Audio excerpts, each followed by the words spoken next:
hello my dear! Sino bang gagawa natin ng reading ngayon? Wala pa tayong gagawa ng reading ngayon kasi bubunutin pa natin siya. Pero anyway, hello my dear! Magandang umaga po sa ating lahat. At kung napapanood mo naman to sa ibang oras like hapon, tanghali, gabi, magandang tanghali, magandang hapon, at magandang gabi sa'yo, my dear. Okay, so, anong gagawin natin today? Love Collective Reading. Sinong gagawa natin ng Love Collective Reading? Hindi ko pa alam. Dalawa na lang to, my dear. So, ang nandito sa loob is si Leo at si Taurus na lang. So, hindi natin alam kung sino dyan sa dalawang yan. Okay, that is the exciting part. Pero sigurado ako nung clinic mo to, alam mo na ikaw na yung gagawan ko ng reading. Okay, so sino ang gagawa natin ng reading sa umagang ito? Siya si Leo. Hello my dear Leo, kumusta ka my dear? Sana ay nasa mabuti kang kalagayan sa mga oras na ito. Ang gagawin natin ngayon is Love Collective Reading. So, reminder muna tayo. My dear Leo, ang gagawin natin today is Love Collective Reading. So, ano daw? Alam mo ba kung ano sinasabi mo? Alam ko. So, my dear Leo, ang gagawin natin ngayon is General Love Collective Reading. So, hindi ito 100% na magre-resonate para sa ating lahat. So, please, my dear, lower your expectation pagdating po sa mga General Love Collective Reading. Okay? So, kung mapapansin mo, my dear, yung ating tarot cards is hiwalay-hiwalay sila. So, dito sa first row natin, meron tayo ditong Major Arcana. Second row is the Sword. Third row is the Cups. Fourth row is the Pentacles. And last row natin is the Wands. Okay, so may reason kung bakit ko ginawa yan. Kasi mas komportable ako. Doon tayo may reason kung saan ako mas komportable. Okay, so although hindi mo naiintindihan, pero I'm sure later pagkatapos itong reading na to, maiintindihan mo na kung bakit ko ginawa yan. But for now, kuha muna tayo ng Major Arcana. Yung iba kasi hindi nila maintindihan, bakit kanyan? Pero pag napanood na nila, doon na nila naiintindihan kung paano nag-work yung ganyan na klase ng reading. And kung meron kang tarot card, you can also copy. Pwede mo siyang gawin mas madali, mas maiintindihan mo. Okay? So, tingnan natin. Para na rin ako ditong nagtuturo. Okay? Para na rin ako nagti-teach how to do the tarot cards. Kasi iba-iba yan. And I will be very honest, ang dami kong nakita na nagtuturo ng tarot cards. And talagang hindi ko talaga nagigets. Sinusubukan kong kopyahin pero hindi ko talaga nagigets. Kailangan talaga gumawa ako ng sarili kong way ng pagre-read. Okay. So, my dear Leo, uumpisahan natin ang reading sa Major Arcana. Ikaw to. Pero, just in case, bitin yung message ng Major Arcana, marami ang kulang, hindi detalyado, medyo magulo, makakakuha lang tayo ng additional message sa Wands. Dito lang, my dear, sa pinakadulo. Kasi, my dear, ito ang area mo, fire sign. So, dito, my dear, sa Wands, ang kasama mo dito ay si Aries, ikaw, at saka si Sagittarius. So, dito lang ako, my dear, makaka-resonate para sa'yo. Okay. So, umpisa na natin yung reading para maintindihan mo na kung paano ito nag-work. Ang dami kong chika, ang dami kong hanash. Let's go tayo, my dear. Basahin natin itong iyong card. Okay? So, basahin ko muna in silent.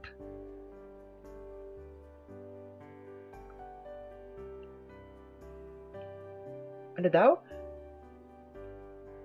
Okay. So, let's go tayo, my dear. Sabay-sabay natin sabay-sabay natin intindihin. Sabay-sabay nating basahin. Sabay-sabay nating basahin. Okay.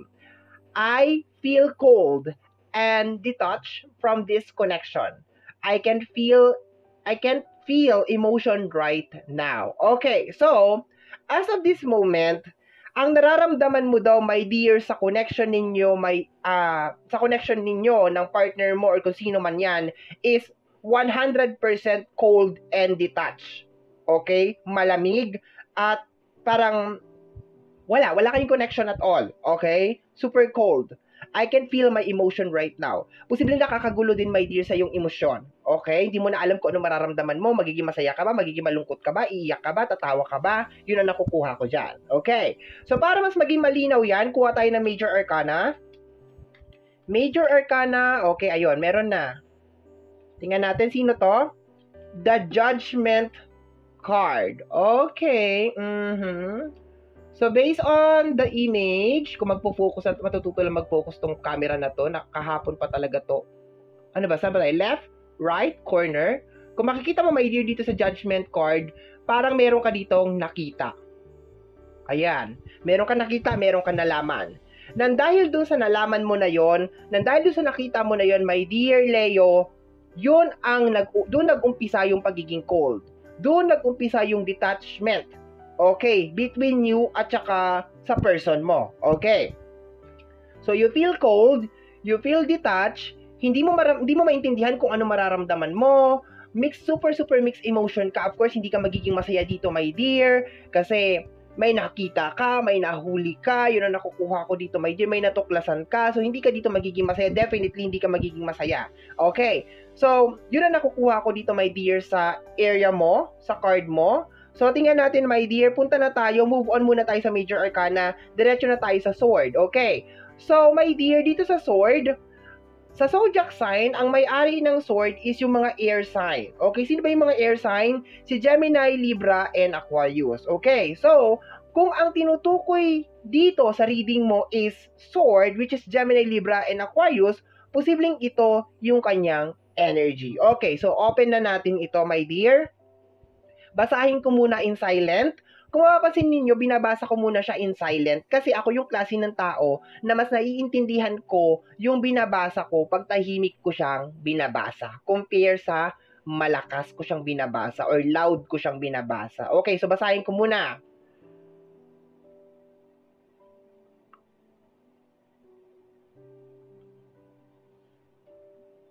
Okay. So sabi dito, I tried to run from this connection, but my soul craves you. Okay. So, ibig sabihin, teka, linawin ko muna to ha. Hindi ko alam kung sino yung tinutukoy niya dito. Kung sa'yo ba, or doon sa, kasi may nakukuha akong ibang energy. Kasi sinasabi niya, I try to run from this connection, but my soul craves you. So, pag sinabi niyang you, ikaw, so, posibleng ganon. Pero, sasabihin ko na rin, my dear Leo, kasi baka mag-resonate din. Ang nakukuha ko kasi, my dear, is sinusubukan niyang iwasan yung isang bagay, pero hindi niya magawang iwasan. Okay. So, posible namang ikaw yung gusto niyang iwasan, pero hindi kanya kayang iwasan, or baka meron siyang sinusubukan na iwasan, pero hindi niya maiwas-iwasan. Okay. So, let's go tayo. Okay, dalawa. Sige, babasahin ko. The King of Sword. Okay. The King of Sword and the Seven of Sword. Okay, sa tarot kasi ang Seven of Sword is more on parang backstabbing na energy, parang ganon, konektado sa energy ng lihim. Pero sa card na to, parang nagsha-shopping. Okay, yan ang nakukuha ko dito. And the King of Sword. Okay, si King of Sword is very smart. Obvious naman dito sa ating image na nagre-read siya ng books. Okay, nakasalamin siya, which is, pag nakakita ka na nakasalamin, automatic matalino na, parang ganon. Yung isang kamay niya ay nasa bulsa niya, which is energy of confidence. Okay, so, ang nakukuha ko dito, my dear, is parang very confident siya na kung ano yung ginagawa niya ay hindi matutuklasan. Yun ang nakukuha ko dito, my dear. And posibleng, tingnan mo, kung sino man ito, pwede maging lalaki ito, pwede maging babae ito, pero pakiramdam ko, parang meron siyang pinagkakagastusan. At kung sino man itong pinagkakagastusan niya, ay parang, nanalo sa loto. Okay, and sa side niya, parang very confident siya na, hindi to malalaman. Hindi to matutuklasan. So, ipasok na natin tong oracle card. So, ang nakukuha ko dito, my dear, kung i-connect ko lang dito sa card, is sinusubukan niyang iwasan. Kung sino man ito. Kung sino man tong natuklasan mo dito, sino man tong nalaman mo dito, sinusubukan niya na iwasan to. Kaso parang may something. Hindi niya maiwas-iwasan, hindi niya matalikuran. Okay, for some of you, baka naman ikaw mismo yung gusto niyang iwasan kasi nga, 'di ba, parang magastos ka. Parang ganon. Pero mas malakas yung energy, my dear, na dito, itong ginagawa niya is parang akala niya hindi matutuklasan o hindi malalaman. Parang meron siyang sinusuportahan, parang meron siyang other, okay? Sabihin na natin, diretsuhin na natin to, wag na tayo magpaligoy-ligoy. Parang meron siyang other. Meron siyang isa pang love, okay? Meron siyang third party. Parang gano'n na nakukuha ko dito, my dear. And I try to run from this connection. Sinusubukan niya daw sa abot na makakaya niya na layuan ito kung sino man ito, pero hindi siya makalayo-layo. Baka nagayuma siya, or baka maganda, or gwapo, or 'di ba, masarap, yung mga ganon. Kasi parang hinahanap-hanap niya, yun ang nakukuha ko dito, my dear. Parang hinahanap-hanap niya. Ang problema, dahan-dahan ka nang nagkakaroon ng kutob. Or for some of you, baka nakita ng dalawang mga mata mo, meron ka ng ebidensya na, ikaw ha, may tinatago ka sa akin, meron kang ginagastusan, nagpapauto ka dito sa taong to, na dapat yung mga binibigay mo sa kanya ay para dapat yan sa akin, including yung material at including yung pagmamahal. Kasi ako ang asawa mo, ako ang nanay ng mga anak mo or tatay ng mga anak mo, ganon, no? Pero ang ginagawa mo, nagsa-side hustle ka at masyado kang confident na hindi kita mahuhuli. Parang ganon, okay? So, once again, my dear, posibleng ito ang energy niya kung ang tinutukoy na connection mo is nasa area ng sword or air sign, which is Gemini, Libra, and Aquarius. Okay, so move on na tayo dito, my dear. Okay, move on na tayo. Let's go na tayo sa Cups, okay? So sa Cups, my dear, ito ay energy ng emotion or ng water sign. Sa zodiac sign sila si Cancer, Scorpio, and Pisces. So, kung ang karelasyon mo or ang tinutukoy sa reading na to is water sign, malamang sa malamang, ito ang kanyang energy. Okay, so basahin ko muna, my dear, in silent. Okay. Okay. Ayun. So, let's go tayo, my dear. Sabay-sabay nating basahin. I am finally seeing my worth, yet I still feel unworthy of your love. Actually, itong energy na to, my dear, nagre-release siya na I am finally seeing my worth, na nakikita ko na yung worth ko bilang isang tao. Tapos, medyo binawi nga sa bandang dulo eh. Yet, I still feel unworthy of your love. Okay, so parang sinasabi dito na karapat-dapat naman ako na maging partner, responsible naman ako, yung parang ganon. Kumbaga, lahat naman kaya kong ibigay sa'yo, lahat naman kaya kong gawin para sa'yo, yung ganon. Pero, I still feel unworthy of your love. Kaya niya siguro nasabi to, my dear, na unworthy of your love kasi meron siyang ginagawang something na dapat hindi niya ginagawa sa'yo. Yun ang nakukuha ko, my dear. Okay, so let's go na tayo. Kuha tayo ng additional cards sa Cups. Additional cards sa Cups. Once again, kung ang karelasyon mo ay Cups or water sign, malamang ito yung kanyang energy. Okay? Isang card. The Five of Cups. Ayan o. So parang, pakiramdam ko, my dear, nakokonsensya siya dito. Okay, nakokonsensya siya or parang kinakain siya ng konsensya niya. Yun ang nakukuha ko dito, my dear. Kasi, baka ayaw niyang aminin. Nakikita ko dito parang ayaw niyang aminin, my dear, na meron siyang ginagawa. Kahit siguro, my dear, meron ka ng kutob na meron siyang ginagawa or meron something. Parang ayaw niyang aminin. Pero deep inside sa kanyang puso, my dear, lalo na at water sign to, energy ng Cancer, Scorpio, and Pisces, madaling makonsensya tong mga ito. Okay, mahina yung kanilang emotional side.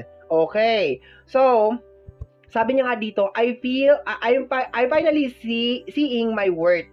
Okay, but yet, I feel unworthy of your love. Parang hindi mo siya deserve. Yun ang nakukuha ko dito, my dear. Lalo na, my dear, kung nag-away na kayo nito, tapos hindi mo siya nakikita ngayon. So, definitely, siguro, pag inaatake na siya ng konsensya dun sa ginagawa niya, eh, ayan, wala na siyang ginagawa kundi mag-inom kasi may mga bote dyan, no? So, nagpapakalasing na lang siguro ito kasi parang kinakain siya ng konsensya niya.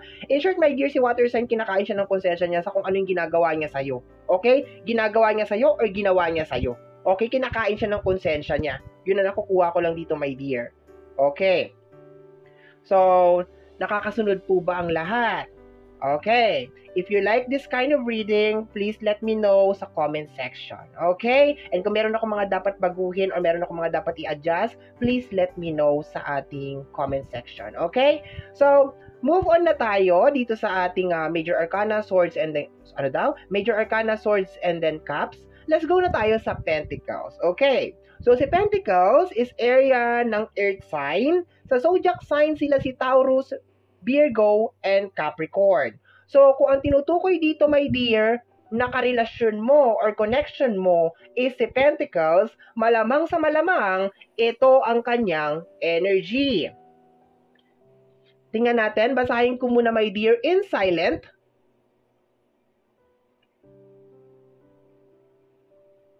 Okay. Sabay-sabay nating basahin.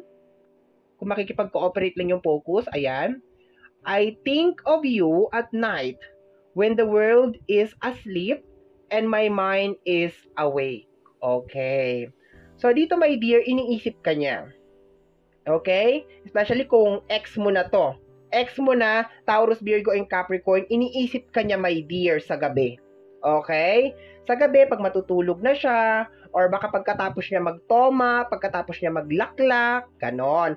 Actually, my dear, yung energy ng judgment over here, ano din to, energy din to ng parang ikaw na yung nakipaghiwalay, parang ganon. Or may balak ka makipaghiwalay, or ikaw na yung nakipaghiwalay, parang ganon. Pero so far, ang nananaig dito, my dear, is konsensya. Okay. Tingnan natin. Leo. Okay. Tingnan natin. Dalawang card. Medyo marami-raming card. Pero babasahin ko to. Okay, we have here the 6 of Pentacles and the 5 of Pentacles. Okay? This is more on loving, caring, connection. Sa original na tarot cards, my dear, makikita mo doon, my dear, yung isang tao na binabalanse ngayon pagbibigay ng pera or ng Pentacles, my dear. Sa energy ng 5 of Pentacles, my dear, ito ay parang problema sa loob ng pamilya or sa loob ng relasyon, my dear. Okay, yun na nakukuha ko dito. So, I think, definitely, my dear, nakokonsensya siya kasi pakiramdam ko siya yung naging dahilan kung bakit nagkaroon talaga ng problema sa loob ng pamilya or sa loob ng relationship. Nagkaroon ng problema sa loob ng pera kasi sinasabi nga dito sa 7 of Swords, kung sino man to na kanyang kabit or kung sino man itong kanyang ginagastusan or kinalolokohan, eto, todo shopping galore. Okay. Or baka siya naman, my dear, ay merong ibang obsession or merong ibang kinakaadikan. Okay. Baka mahilig mag-shopping, mahilig sa magagandang gamit, yung mga ganun. Ayoko kasi, my dear, mag-focus lang sa third party or something like that. Okay, baka maluho, magastos. And dahil doon, nasasakripisyo, my dear, yung dapat para sa loob ng relationship or para sa pamilya. Okay. So, dito, my dear, sa energy ng Pentacles, nagsisisi siya, my dear Leo. Nakukuha ko dito na nagsisisi siya na parang hindi niya inalagaan yung meron kayo. Na nagawa niya pang gumawa ng lihim. I think this is more on lihim, my dear, eh. Posibleng meron siyang ginagastusan, meron siyang kabit, or baka meron pa siyang mga ibang mga bagay na nililihim sa'yo na eventually parang nadiskubre mo. At yun, my dear, ang sumira sa loob ng relationship nyo. Yun ang naging dahilan kung bakit nagkaroon ng lamat yung relationship nyo. Pero dito, my dear, hindi siya makatulog. May times na nag-iinom siya, my dear, para makalimutan lang or matanggap lang or alam mo yun, ma-overcome lang yung nangyayari sa kanya. Okay? I can feel na love ka nitong tao na to. It is just more on parang mahina lang siguro siya, my dear, sa tukso. Yun ang nakukuha ko dito, my dear. Madali siyang matukso, madali siyang maloko, madali siyang malinlang. Yun ang nakukuha ko dito, my dear. Maraming nangyayari dito sa card na to, my dear. Wala siyang control, in short, sa sarili niya. Yun ang nakukuha ko, my dear. Meron lang siya makita na dumaan, wala na. Okay? Sabihin lang ng mga kaibigan niya, "Oy, tara, punta tayo sa ganito." Wala na. Gagawin niya na. Okay? So, hindi maganda. Pero, so far, my dear, nakukuha ko dito is, nakokonsensya siya sa ginawa niya sa'yo. Okay? And parang gusto niya sabihin dito na, pasensya ka na kasi hindi ko makontrol yung sarili ko. kung ano man yung pinag-awayan natin or yung kinagagalit mo, hindi ko talaga makontrol yung sarili ko. Especially ngayon si Caps, talagang todo inom. Nagiinom si Caps. Okay, nagiinom siya. Hindi naman siguro araw-araw na nagiinom, pero may mga times talaga na nagiinom siya. Or kung hindi man tumarunong uminom, natuto na siyang uminom. Okay, yun ang nakukuha ko dito. Dito sa sword, my dear, nandiyan pa rin. Especially kung third party to na pinag-awayan nyo, nandiyan pa rin, my dear. Nandiyan pa rin talaga yung kabit, nandiyan pa rin talaga yung ahas, talagang inaakit pa rin talaga siya, tinutukso pa rin siya. Dito naman, my dear, sa Pentacles, kung titingnan ko dito, my dear, parang gusto niya makipagbalikan, yun na nakukuha ko dito, pero parang nahihiya siya, parang gano'n na nakukuha ko, my dear, kasi hindi niya alam kung paano niya i-gain yung trust ulit. Hindi niya alam kung paano niya ibabalik yung tiwala na sinira niya. Okay? So, move on na tayo, my dear. Gano'n na ba tayo kahaba? 22. I-edit ko pa yan. So, babagsak pa yan ng konti. Okay. So, let's go tayo, my dear, sa Wands. Sa Wands, my dear, nandito ka. Ang may-ari ng Wands is kayong mga fire sign, which is Aries, ikaw, at saka si Sagittarius. Sabi ko nga sa'yo kanina, dito ako huhugot ng pwede kong i-connect sa Major Arcana. Kasi, nandito ka taga rito ka. Ibig sabihin, ito ang iyong place over here. Pero, kung ang karelasyon mo, my dear, ay kapwa mo fire sign, like Leo to Aries, Leo to Leo, and Leo to Sagittarius, malamang ito din ang kanyang energy. Okay, basahin ko muna, my dear, in silent.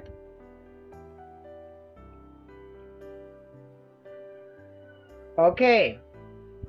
Sabi dito, sabay-sabay natin basahin, I cannot give you what you want or desire. I'm sorry. Okay. So, dito pa lang, my dear, kung dito, my dear, ikaw connect ko sa'yo, para sinasabi mo dito, hindi ko kaya. Hindi ko kayang tiisin kung ano yung ginagawa mo. Hindi ko masikmura. Okay.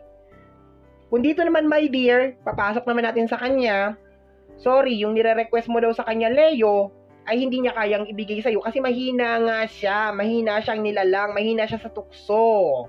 Hindi niya kaya magpakatino. Okay. We have here the 9 of Wands, ang mapanakit na card.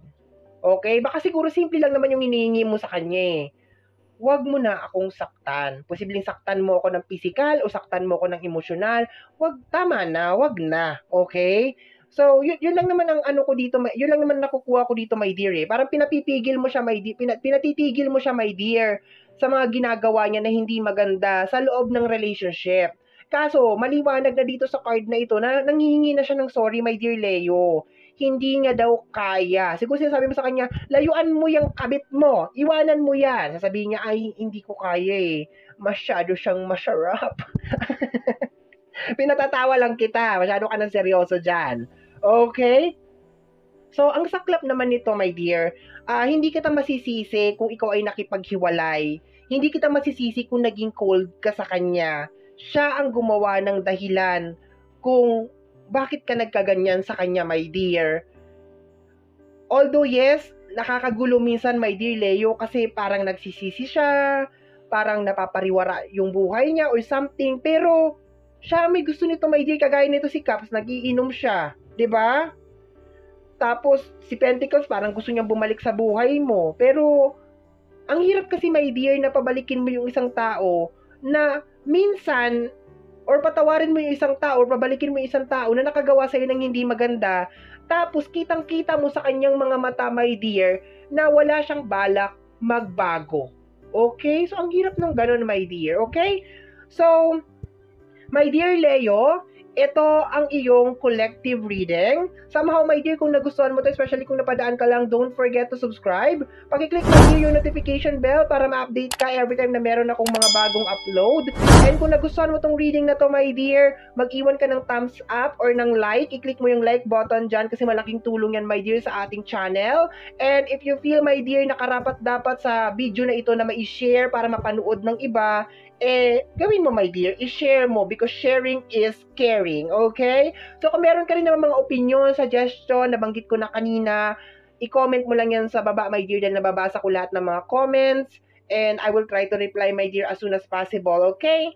So, my dear, sa mga hindi pa nakakakilala sa akin, my name is RJ, also known as Apo J. Maraming salamat po sa pagsama sa akin hanggang sa pinakadulo ng video na ito. And until next time, bye-bye! Thank you, my dear!